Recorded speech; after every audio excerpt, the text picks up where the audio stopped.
Hello everyone. I hope all of you have been able to download gen.py.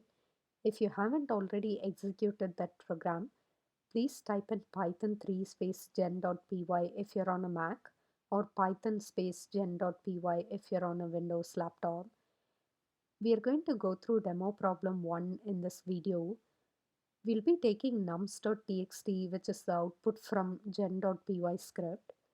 We are going to read the file's contents using two different methods in order to compute the sum of all the 50 million numbers. Let me switch to the terminal window. I want to talk about details of ls terminal command. Recall that the ls command enables us to get the list of files and directories in the current working directory. Let me show you how you can pass a flag to the ls command. You'll have to type in ls space hyphen, and I'm going to show you what the L flag here does. It is going to list additional details about each of the files in the directories, including file size. Observe that the file size here is not human friendly to read. Let me show you the output of H flag, which is human friendly readability flag. I'm going to type my command as ls space hyphen lh. That's going to change the file size into human readable format. Observe that now we are getting kilobytes, bytes, and megabytes as the file size. nums.txt is a really large file which has a size of 139 MB here. Let's try to run the cat command by passing nums.txt as argument. This is going to take a while to execute because we'll have to display 50 million numbers. Unfortunately, I'm going to have to kill the cat using Control C. Let me go ahead and clear the screen. I'm going to show you head.txt, which is a very useful command with respect to dealing with very large files. Head command, when you pass nums.txt as argument, is going to display the first 10 rows within nums.txt. The counterpart command is going to be tail command, to which you'll be passing nums.txt as argument, and it's going to display the last 10 lines within nums.txt. Let me launch Jupyter Notebook by typing in Jupyter Space Notebook. Go ahead and create a new notebook file. I already have a notebook file created here. We are now going to repeat ls command execution in the current working directory, but this time we are going to use the Python program to do that by invoking the listdir function within the OS module. I'm going to import the OS module by typing in import space OS. Then I'm going to invoke the listdir function within the OS module by mentioning os.listdir. What should I be passing as argument here? I want to list the files and the directories in the current working directory. So I'll have to mention that with a dot here. Let me execute the current cell. Observe that you're getting similar output that you saw in the terminal. We are now going to go through solution version 1 for the problem.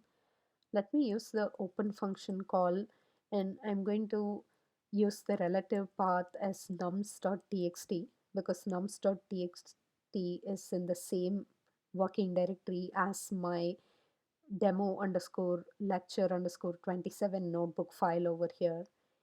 Do we have to pass the second argument here? Not essentially. That's because we are trying to just read the contents of nums.txt. You could either pass the second argument as string r or leave it out because that's going to be the default value for mode here. We are going to capture the return value into a variable called f. Recall that f contains a reference to file objects. File objects are iterators. Iterators are iterable. Recall that you can convert any iterable to a list. So that's going to be our solution version 1 over here. Before I go ahead and do something with my file object reference, I'm going to right away close my file object by invoking the close function. I'm going to type f.close open parenthesis close parenthesis. In between both of these function calls, I'm going to convert f into a list because f is iterable. I'm going to capture the return value into a variable called nums over here, which is going to represent all of the 50 million numbers. Then, after reading all of the contents of the file into a list of individual lines, I'm going to write a for loop to iterate over each item in the nums list. I'm going to do that by saying for num in nums. What do I want to do? I want to compute total. So I'll have to initialize total to 0 outside my for loop. And inside my for loop, I'm simply going to say total plus equal to the current number, which is within num variable over here. Let me try to display total at the end by calling the print function call. This particular solution contains a bug. Let me still go ahead and run it. It's going to take a while for this solution version to run because we are reading the file which contains 50 million lines and we are trying to convert all of those lines into list items in line number 3 over here. After it runs for a while, we are going to observe that the program unfortunately crashes with type error. Type error is in line number 8, which is this particular line. What is wrong here? It says unsupported operand type for plus equal to int and str. Clearly, one of the operands here should be string. Total cannot be string because we just initialized total to 0 outside the for loop.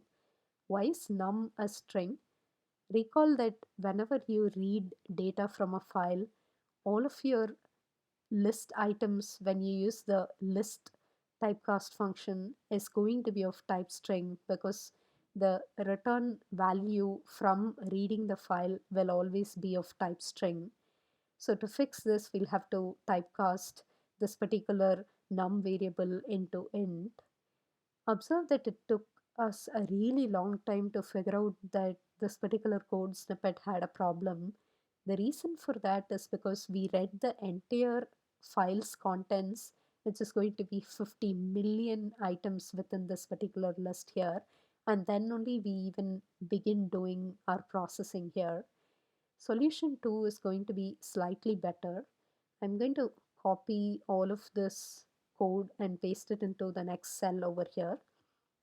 Instead of using the list typecast function, we are going to leverage the fact that file objects are iterators. So we are going to directly use the file object within the for loop.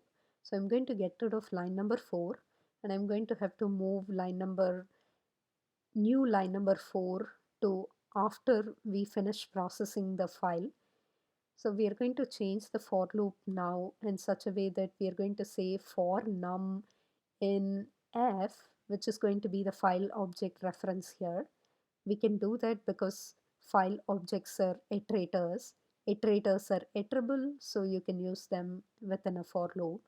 So let me go ahead and execute this particular cell. Observe that we are getting the error immediately. Why is that the case? We are opening the file. We start our for loop execution here. Iteration 1 is going to contain the first line within the file object reference f here. Immediately we are able to say that the type of num variable here is integer and not string. So let's take this code snippet over here and try to fix it. We are going to use the int typecast function to convert num to an integer here. Once again, this particular cell is going to take quite a while to run. That's because we are trying to read all the 50 million lines, which are numbers within nums.txt here, and then we are trying to compute total. Even though we are processing single line at a time, it is still going to take time to execute the entire program because we still have to process 50 million lines over here. Observe that we got the output now. Let's say that for some reason we want to just read the first line of nums.txt file. This particular use case is going to be more helpful if you are dealing with a CSV file. For some reason, let's say that you just want to read the header line alone, recall that you can do that by using the next function call. I'm going to copy the open function call here. Before I do anything, I'm going to directly call the close function call. Then I'm going to invoke the next function call here by typing next open parenthesis close parenthesis. As argument, I can pass file object reference because file objects are iterators. I can capture the return value into a variable num, and then let me go ahead and display num over here. If I execute this particular cell, I'll get 56, which is the first line that showed up within the head commands output when we pass nums.txt as argument here. I'll go ahead and wrap up today's lecture here. There are more demos for you to go through on your own, which are going to be challenge demos. I would strongly encourage all of you to go through the provided solution for Challenge Demo 1 and Challenge Demo 2.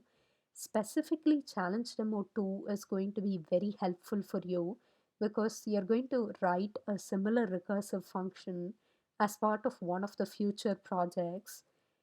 As I always do mention, when I talk about something being useful for a project, you should pay close attention to it.